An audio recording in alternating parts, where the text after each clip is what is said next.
একজন মানুষ মুসলিম হওয়ার পরে, কালেমা পড়ার পরে, ঈমান আনার পরে তার ১ নম্বরের কাজ, কয় নম্বরের কাজ? তার ১ নম্বরের কাজ হলো তাকে নামাজ পড়তে হবে। তাকে কি করতে হবে? কয় ওয়াক্ত পড়তে হবে? কয় ওয়াক্ত? ৫ ওয়াক্ত পড়তে হবে, বাধ্যতামূলক। এখানে কোনো ছাড় দেওয়ার কোনো সুযোগ নেই, নামাজ পড়তেই হবে। একজন মানুষ যদি দাঁড়ায় পড়তে না পারে তাহলে সে বসে বসে পড়ে। একজন মানুষ বসতেও পারে না তাহলে সে শুয়ে শুয়ে পড়বে। রুকু সিজদা করতে পারে না তাহলে ইশারায় পড়বে। সুবহানাল্লাহ। কত জরুরি কথা, কত কঠিন কথা আল্লাহ পাকে।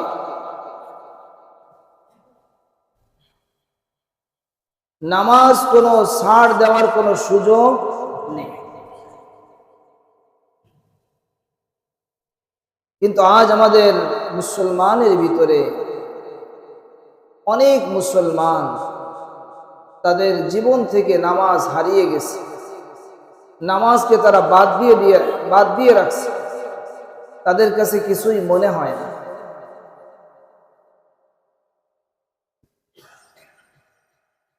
আল্লাহ তাআলা কালামে পাকের ভিতরে বহু আয়াতে নামাজের কথা বলছে। সুবহানাল্লাহ। বহু আয়াতে কারিমার ভিতরে আল্লাহ তাআলা নামাজ প্রতিষ্ঠা করতে বলছে। আল্লাহ তাআলা ১-২ বার বললেই তো হয়ে যেত, একবার বললেই তো হতো এইটা করো, তাহলে আমাদের করা উচিত ছিল। কি বলেন, ঠিক না? একবার বললেই তো হয়ে যায়। কিন্তু আল্লাহ তাআলা অত্যন্ত আদর করেন, অনেক মোহাব্বত করেন, অনেক ভালোবাসেন, তাই বারবার বলছেন, বারবার বলছেন, বারবার বলছেন। তুমি যদি ভুলে যাও তাহলে যে এইটা যদি শোনো তাহলে আবার যেন তোমার মনে পড়ে, ওইটা যদি তুমি শোনো আবার যেন তোমার মনে পড়ে, তোমরা যেন সবাই নামাজি হও। সুবহানাল্লাহ। তো অনেক মানুষ এরকম মনে করে নিছে নামাজ পড়লে কোনো একটা অসুবিধা নেই, কিন্তু না, নামাজ না পড়লে তাকে জাহান্নামে যেতে হবে। নামাজ না পড়লে কোথায় যেতে হবে? জাহান্নামে যেতে হবে। একজন মানুষ ঈমানদার হওয়ার পরে যে নিজেকে মুসলিম বলে দাবি করবে, এই দাবিটা করতে হলে তাকে অবশ্যই নামাজি হতে হবে। নামাজকে ছেড়ে দেওয়ার কোনো সুযোগ নেই। আমরা নিজেরা নামাজি হব, আমার স্ত্রী সন্তানকে নামাজি কে বানাবে? সবাই বলে, আপনার স্ত্রী আর আপনার ছেলে মেয়েকে নামাজি কে বানাবে? জোরে বলেন, সাহস হচ্ছে না, জোরে বলেন, কে বানাবে? নাকি আমি যে বানাবো? এটা আপনার দায়িত্ব। আপনার স্ত্রী, আপনার সন্তান, আপনার অধীনস্থকে নামাজি আপনি বানাবেন। তাহলে এর সুফল সর্বপ্রথম আপনি ভোগ করবেন। সুবহানাল্লাহ। আল্লাহ তাআলা যত হুকুম দিয়েছে সব হুকুম জিবরিল আমিনকে পাঠায় নবীজি সাল্লাল্লাহু আলাইহি ওয়াসাল্লামের কাছে পাঠিয়ে পাঠিয়ে হুকুম দিয়েছেন। যাকাতের হুকুম দিয়েছেন জিবরিল আমিনকে পাঠিয়ে, রোজার হুকুম দিয়েছেন জিবরিল আমিনকে পাঠিয়ে, যাকাতের হুকুম দিয়েছেন জিবরিল আমিনকে পাঠিয়ে, জিহাদের হুকুম দিয়েছেন জিবরিল আমিনকে পাঠিয়ে, সৎ কাজের আদেশ, অসৎ কাজের নিষেধ, এভাবে যত হুকুম আল্লাহ তাআলা দিয়েছেন সব হুকুম দিয়েছেন জিবরিল আমিনকে পাঠিয়ে। ও জিবরিল, যাও আমার হাবিব সাল্লাল্লাহু আলাইহি ওয়াসাল্লামের কাছে এই নির্দেশটা তুমি পৌঁছে দিয়ে আসো, এটা আমি আল্লাহর নির্দেশ। সুবহানাল্লাহ। ভাই, মুসলমানিত্বকে বোঝা দরকার, আখিরাতকে বোঝা দরকার। আখিরাত আছে না নেই? জোরে বলে, আখিরাতে যাওয়া লাগবে না লাগবে না? খাটিয়া শুয়ে আছে, খাটিয়ার ভিতরে মানুষ একজন শুয়ে আছে, গেটের সামনে, মসজিদের সামনে। এ নমুনা আমরা দেখে আসছি। অনেকে আছেন এখানে আপনার আব্বা নাই, আছে না নেই? অনেক আছেন এখানে আপনার মা নেই, গেছে কই? অনেকে আছেন আপনার দাদা নেই, দাদি নেই, গেছে। অনেকে আছেন আপনার ছেলে নাই, আপনার স্ত্রী নাই, গেছে কই?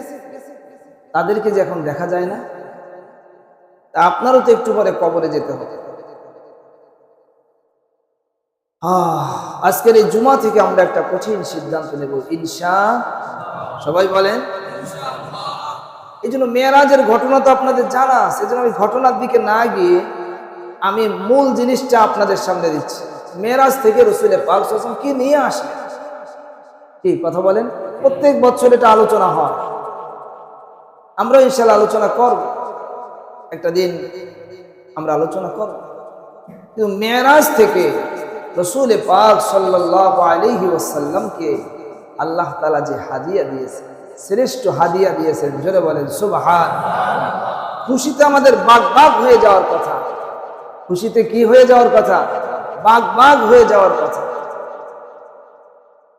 আল্লাহ পাক রব্বুল আলামিন কালামে পাকের ভিতরে বলেন, উতলু মা উহিয়া ইলাইকা মিনাল কিতাবি ওয়া আকিমিস সালাহ, উতলু মা উহিয়া ইলাইকা মিনাল কিতাবি ওয়া আকিমিস সালাহ, ইন্নাস সালাতা তানহা আনিল ফাহশাই ওয়াল মুনকার। নবী, আপনার উপরে যে ওহীর মাধ্যমে যা কিছু নাজিল করা হয়, আপনি সেই কিতাব তিলাওয়াত করেন। কোরআন শরীফ তিলাওয়াত করার নির্দেশ দিয়েছেন কে?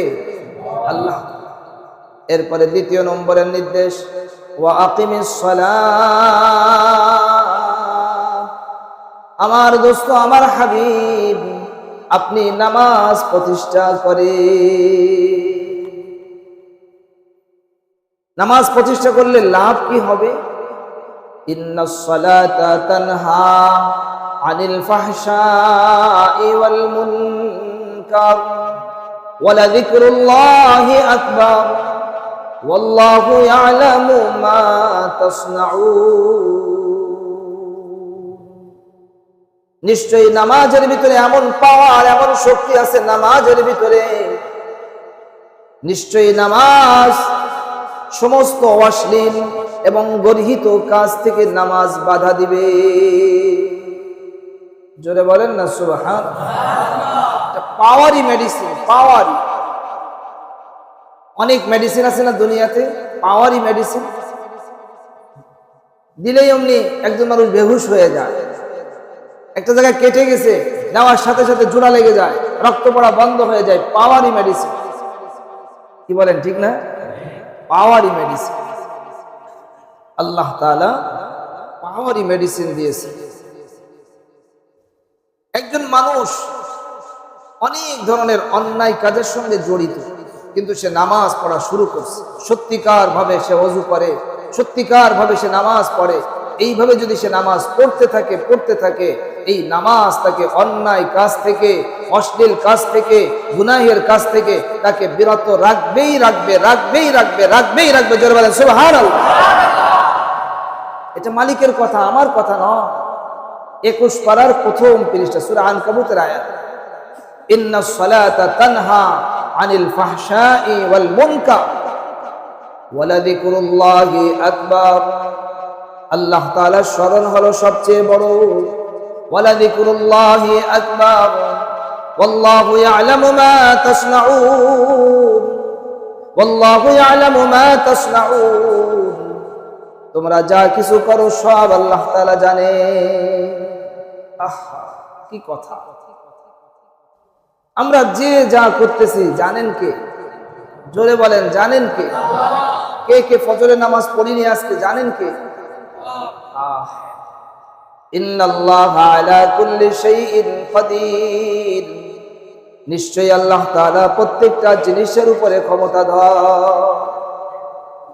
কিন্তু আল্লাহ তাআলা সুযোগ দিয়েছেন, প্রত্যেকটা মানুষের একটা নির্দিষ্ট টাইম আছে, লিকুল্লি উম্মাতিন আজাল। সেই সময়ের আগে আল্লাহ তাআলা ধরবেন। আল্লাহ পাক রব্বুল আলামিন কালামে পাকের ভিতরে একাধিক আয়াতের ভিতরে নামাজকে প্রতিষ্ঠা করতে বলেছে। তোমরা নামাজ প্রতিষ্ঠা করো,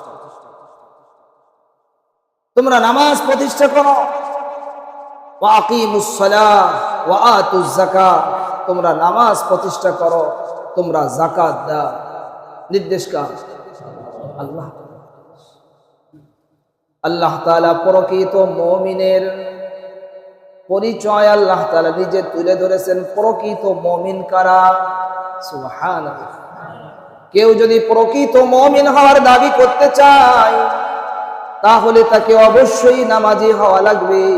যে নামাজ পড়ে না আর বলল আমি প্রকৃত মুমিন, সে মিথ্যুক, ধোঁকাবাজ, সে ধোঁকাবাজ। প্রকৃত মুমিন হতে চাইলে নামাজের কোনো বিকল্প নাই, সালাত তাকে পড়তেই হবে। কি বলেন, ঠিক না বেঠিক? আল্লাহ তাআলা নিজে বলেন, ইন্নামাল মুমিনুনা আল্লাযীনা ইযা যুকিরাল্লাহু ওয়াজিলাত কুলুবুহুম ওয়া ইযা তুলিয়াত আলাইহিম আয়াতুহু যাদাতুহুম ঈমানা ওয়া আলা রাব্বিহিম ইয়াতাওয়াক্কালুন। বলেন না আল্লাহু আকবার। আল্লাহ তাআলা প্রকৃত মুমিনের গুণাগুণ বর্ণনা করছেন। প্রকৃত মুমিন হলো তারা যখন তাদের সামনে আল্লাহ পাক রব্বুল আলামিনের নাম উচ্চারিত হয়। আল্লাহ, বলেন না আল্লাহ। আরো জোরে বলেন আল্লাহ, আরো সুন্দর করে বলেন আল্লাহ। এরকম সুন্দর নাম তো পৃথিবীতে নাই, তামাম দুনিয়াতে নাই, একটাই নাম আল্লাহ। সুবহানাল্লাহ। এই নাম কে জপবে? এই নাম প্রতিদিন 100 বার জপবে, 100 বার পাঠ করবেন। আল্লাহ আল্লাহ আল্লাহ আল্লাহ। পারবেন না ইনশাআল্লাহ? মুমিন কি তাকরীর আল্লাহু আকবার, মুমিন কি শমশীর আল্লাহু আকবার। নারায়ে তাকবীর, আরো জোরে নারায়ে তাকবীর। এটা মুমিনের আওয়াজ, এটা মুমিনের শব্দ। প্রত্যেকটা মুমিন যে দাবি করবে আমি মুমিন, তার হৃদয়ের ভিতরে আল্লাহু আকবার থাকতে হবে। আল্লাহু আকবারের আওয়াজ শুনলে কাফের বেঈমানের হৃদয়ের ভিতরে আল্লাহ তাআলা ভীতি সৃষ্টি করে দেন, ভয় সৃষ্টি করে দেন। এই আওয়াজ তারা শুনতে পারে না। সুবহানাল্লাহ বলে। এটা মুমিনের কাছে আছে, অ্যাটম বোমার চেয়েও বেশি পাওয়ার। এটা হলো ইসমে আযম। এটা কি? আল্লাহ। এটা হলো ইসমে আযম। সুবহানাল্লাহ বলে। আল্লাহ তাআলার নাম যখন তাদের সামনে উচ্চারিত হয় তাদের হৃদয়টা ভীত বিহ্বল হয়ে যায়। ইন্নামাল মুমিনুনা আল্লাযীনা ইযা যুকিরাল্লাহ ওয়াজিলাত কুলুবুহুম, তখন তাদের হৃদয়টা ভীত সন্ত্রস্ত হয়ে পড়ে। আমার মালিকের নাম, আমার মালিকের নাম। সমস্ত কায়নাত যার ভয়ে ভীত বিহ্বল, সমস্ত ফেরেশতারা যার ভয়ে ভীত বিহ্বল। আমরা এখনো মালিককে চিনতে পারি নাই, তাই ভীত বিহ্বল নয়। কি বলেন, ঠিক না? যে চিনতে পারবে সে ভীত বিহ্বল হয়ে যাবে, তার হৃদয়ের ভিতরে ভয় সৃষ্টি হয়ে যাবে। গুনাহ করার সুযোগ তার নাই। কথা বলেন, গুনাহ করার সুযোগ তার কারণ হলো এমন কোন জায়গা নাই যেই জায়গাটা আল্লাহ তাআলা দেখেন না। এমন কোন এলাকা নাই যেই এলাকা আল্লাহ তাআলা দেখেন না। এমন এলাকা আছে নাকি? নাই। একজন মুমিন তার হৃদয়ের ভিতরে যখন আল্লাহ তাআলা থাকবেন তখন তার দ্বারা গুনাহ হতে পারে না। 1 নম্বরের গুণ। দ্বিতীয় নম্বরের গুণ হলো ওয়া ইযা তুলিয়াত আলাইহিম আয়াতুহু যাদাতুহুম ঈমানা। তাদের সামনে যখন মালিকের আয়াতে কারিমা যখন তিলাওয়াত করা হয় তাদের ঈমান বেড়ে যায়, ঈমান বেড়ে যায়। নামাজের ভিতরে কোরআন শরীফ তেলাওয়াত করা হয় না, হয় না? এই জন্য নামাজ যখন যেই মুমিন বেশি বেশি নামাজ পড়তে থাকবে তার ঈমান বাড়বে। তার ঈমান, প্রতিদিন সে নামাজে আসতেছে, কোরআন শরীফ তেলাওয়াত শুনতেছে, সূরা ফাতিহা শুনতেছে, অন্য জায়গার তেলাওয়াত শুনতেছে, তার ঈমান বাড়বে। وَإِذَا تُلِيَتْ عَلَيْهِمْ آيَاتُهُ زَادَتْهُمْ إِيمَانًا وَعَلَى رَبِّهِمْ يَتَوَكَّلُونَ। তারা তাদের রবের উপরে ভরসা করবে। মুমিনরা ভরসা করবে কার উপরে?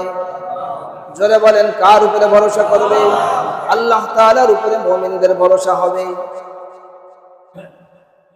এরপরে আল্লাহ তাআলা বলেন, আল্লাযীনা ইউকিমুনাস সালাহ, মুমিন হলো তারা যারা নামাজ প্রতিষ্ঠা করে।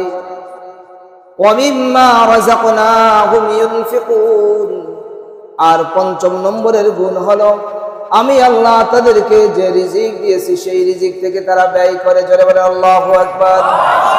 আমাদের যার যার কাছে যা আছে, যে টাকা পয়সা আছে, যে ধন দৌলত আছে, ঘর বাড়ি আছে, যা আছে সব দেওয়া কার? আল্লাহ তাআলার দেওয়া।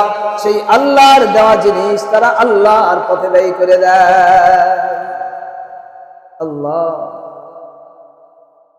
আল্লাহর দেওয়া জিনিস আল্লাহর পথে ব্যয় করবো না, কি বলেন? এখানে কখনোই কৃপণতা তো করবেন না, কৃপণতা তো করে কোনো লাভ নেই। হাই হাই, এক লোক মারা গেছে, 300 বিঘা 100 বিঘা সম্পত্তি, এক বিঘার দাম প্রায় 1 কোটি, কিছুই করে না করে চলে গেল দুনিয়াতে। তার দ্বারা তার কি লাভটা হলো? সবাই কথা বলে। পরিবারের জন্য হ্যাঁ রাখো, এত সম্পত্তি পরিবারের জন্য রাখবে? আল্লাহ তাআলা কি এই পরিমাণ রাখতে বলছে? কি মনে হয় আপনাদের? ওইখানে যে সে যে নামাজ পড়ে নাই, সে যে জিকির করে নাই, যে আটকে গেছে, তখন কি হবে? যদি এখান থেকে যদি সে 5 বিঘাও যদি 10 বিঘাও যদি সে কাজে লাগাতো, এখান থেকে তার ইনকামের রাস্তা ঢুকতো না, এখান থেকে তার ইনকাম হতো। ওইখানে গিয়ে যদি সে আটকেও যায়, এইখান থেকে তার ইনকাম যেতে যেতে ওটা কভার হয়ে যেত। সুবহানাল্লাহ বলে। হিসাবের দিন পর্যন্ত, আমাদের কিয়ামতের দিবস পর্যন্ত আমাদের হিসাব নিকাশ চলতে থাকবে, ইনকাম চলতে থাকবে, লস চলতে থাকবে, হিসাব নিকাশ চলবে। কতদিন পর্যন্ত? কিয়ামত পর্যন্ত। আমলনামা বন্ধ হয়ে যাচ্ছে একদিকে, আবার আর একদিকে আমলনামা চালু থাকতেছে। কথা বলে না? আর একদিকে চালু থাকতেছে কিভাবে? আপনি যে সদকায়ে জারিয়া করে গেছেন, এটা চালু আছে। আবার একটা অসৎ সদকায়ে জারিয়া আছে না, অসৎ কাজ। আপনি একটা হল বানায় থুয়ে গেলেন, একটা আপনার ক্লাব ঘর বানায় রাখছেন, সেখানে সবসময় ক্যারাম বোর্ড খেলবে, আরো যত টিভি চলবে, এখানে গান বাদ্য হবে, একটা সুন্দর একটা করে থুয়ে গেছে। নাউজুবিল্লাহ বলেন। যাদের একটু টাকা পয়সা বেশি হয়, দেখছি এই মানুষগুলো এমন কাজ করে। কোনো গরিব মানুষ এরকম দেখা যায় না যে একটা ক্লাব ঘর বানায় থুয়ে গেছে। কি কথা বলেন আপনারা? আবার যদি কোনো গরিব মানুষও যদি করে থাকে, যদি করেও, তারও এরকম হবে, তারও আমল নামা এরকম জমা হতে থাকে। এই সব রাস্তা দুনিয়ার থেকে যাওয়ার আগে বন্ধ করে দিয়ে যায়। যেটা আপনার জানা আছে সব বন্ধ। আমার সময় আমি এটা বন্ধ করে দিয়ে, কি বলেন? ঠিক না বেঠিক? আল্লাহ আল্লাহ আল্লাহ পাক রব্বুল আলামিন বলেন, যারা নামাজ প্রতিষ্ঠা করবে আমি আল্লাহ তাদেরকে যে রিজিক দিয়েছি, আল্লাহ তাআলার বলার ধরনটা দেখেন, আমি আল্লাহ দিয়েছি। আপনিও নিয়ে আসেন নাই, আমিও নিয়ে আসি নাই। যখন মায়ের পেট থেকে পৃথিবীতে ভূমিষ্ঠ হয়েছিলাম, কিচ্ছু আমাদের সাথে ছিল না, এমনকি দাঁতও নিয়ে আসি নাই। কি কথা বলেন? জুতা মোজা তো কিছুই নাই, দাঁতও নিয়ে আসি নাই। দাঁত কি আসার পরে হয় না? হয় না? সবাই কথা বলেন। দাঁত নিয়ে মায়ের পেট থেকে কেউ আসে না, সব পরে হয়, আস্তে আস্তে হয়, আল্লাহ তাআলা তৈরি করে। দেখান যে বান্দা দেখো, এই যে দাঁত আমি আল্লাহর দেওয়া। জোরে বলেন সুবহানাল্লাহ। উলাইকা হুমুল মুমিনুনা হাক্কা। আমার মালিক বলেন, এই গুণগুলো যাদের ভিতরে থাকবে তারাই হলো মুমিন হাক্কা, প্রকৃত মুমিন। আল্লাহ তাআলা নিজে দেখায় দিচ্ছেন, উলাইকা হুমুল মুমিনুনা হাক্কা, তারা হলো প্রকৃত মুমিন। লাহুম দারাজাতুন ইনদা রাব্বিহিম ওয়া মাগফিরাতুন ওয়া রিজকুন কারীম। তাদের জন্য লাহুম দারাজাতুন ইনদা রাব্বিহিম, তাদের রবের কাছে তাদের জন্য অনেক মর্যাদা আছে। জোরে বলেন সুবহানাল্লাহ। ওয়া মাগফিরাতুন, দ্বিতীয় নম্বর হলো তাদের জন্য ক্ষমার ঘোষণা, যাও তোমাদেরকে মাফ করে দিলাম। ওয়া রিজকুন কারীম, আর তৃতীয় নম্বর সুযোগ আর সুবিধা হলো সম্মানজনক রিজিক আল্লাহ তাআলা তাদেরকে দান করবে। এই তিনটা ফজিলত তারা লাভ করবে যারা এই কয়েকটা গুণের ভিতরে যারা আসবে। এই গুণের ভিতরে নামাজ আছে না নেই? চারটা কারণে মানুষ জাহান্নামে যাবে। কয়টা কারণ? আমি বলি নাই, কোরআন শরীফ 29 পারার সূরা, 29 পারার ভিতরে এই সূরা আছে, আয়াত আছে। আপনি নামাজের পরে এখনো যদি দেখতেছেন, আমি এখনো বাইর করে দেখাই দিব, এমন মুখস্থ আছে। আনিল মুজরিমিনা মা সালাকাকুম ফি সাকার ক্বালু লাম নাকু মিনাল মুসাল্লিন ওয়া লাম নাকু নুতঈমুল মিসকিন ওয়া কুন্না নাখুযু মা'আল খায়িদিন ওয়া কুন্না নুকাযযিবু বিয়াউমিদ্দিন। এই চার কারণে মানুষ জাহান্নামে যাবে। জাহান্নামীরা বলবে, তোমরা জাহান্নামে আসছো কেন? তারা তখন বলবে, আমরা নামাজি ছিলাম না। কি ছিলাম না? সবাই বলেন। আপনি যদি নামাজি না হয়ে থাকেন, কসম আল্লাহর, আপনি জাহান্নামী। লাম নাকু মিনাল মুসাল্লিন, আমরা নামাজি ছিলাম না। ওয়া লাম নাকু নুতঈমুল মিসকিন, দ্বিতীয় নম্বর হলো আমরা মিসকিনদেরকে খাবার খাওয়াতাম না। মিসকিনদেরকে অনেক মানুষ তো দেখতেই পারে না। চল, একটু ধনী হলে, টাকা পয়সা হলে আমার দেখতে মনে চায় না। হুজুরেও তো অনেক মানুষ দেখতে পারে না। নাউজুবিল্লাহ বলে। এরা হলো কপাল পোড়া। এরা কি পোড়া? জোরে বলেন, জোরে বলেন। কপাল পোড়ার দল, দেখতে পারে না। তুমি না দেখতে পারে তাদের কি হবে? হাই হাই, কত মানুষ দেখার জন্য পাগল হয়ে যায়, আর তুমি না দেখতে পারে তাদের কি হবে?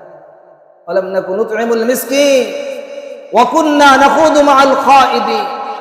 আর 3 নম্বর হলো, এই 3 নম্বর পয়েন্ট, আমরা যারা মানুষের আপনার কি বলে গীবত করে, পরনিন্দা করে, তাদের সাথে বসে আমরাও সেই কাজে অংশগ্রহণ করি। আর 4র্থ নম্বর হলো ওয়া কুন্না নুকাযযিবু বিয়াউমিদ্দিন, বিচার দিবসকে আমরা অস্বীকার করি। এই 4 কাজ বেনামাজি হওয়া যাবে না, মিসকিনদেরকে খানা না খাওয়ানো হওয়া যাবে না, আর গীবত শিকায়ত করা যাবে না। আর 4র্থ নম্বর হলো বিচার দিবসকে অস্বীকার করা। এই 4 কাজের কোন একটা যদি আপনার ভিতরে থাকেন, কসম আল্লাহ, আপনি জাহান্নামী। আপনি জাহান্নামী। আল্লাহর কোরআন যে বলছে, এটা নড়চড় হবে না। কি কথা বলেন ভাই? এই কোরআনের কথা কি নড়চড় হবে না? এটা আমাদের ঈমান, এটা আমাদের বিশ্বাস। এই বিশ্বাস নিয়ে আমাদেরকে থাকতে। আল্লাহ পাক রব্বুল আলামিন আমাদের সবাইকে আল্লাহ তাআলা নামাজি হওয়ার তৌফিক দান করুন। আমিন।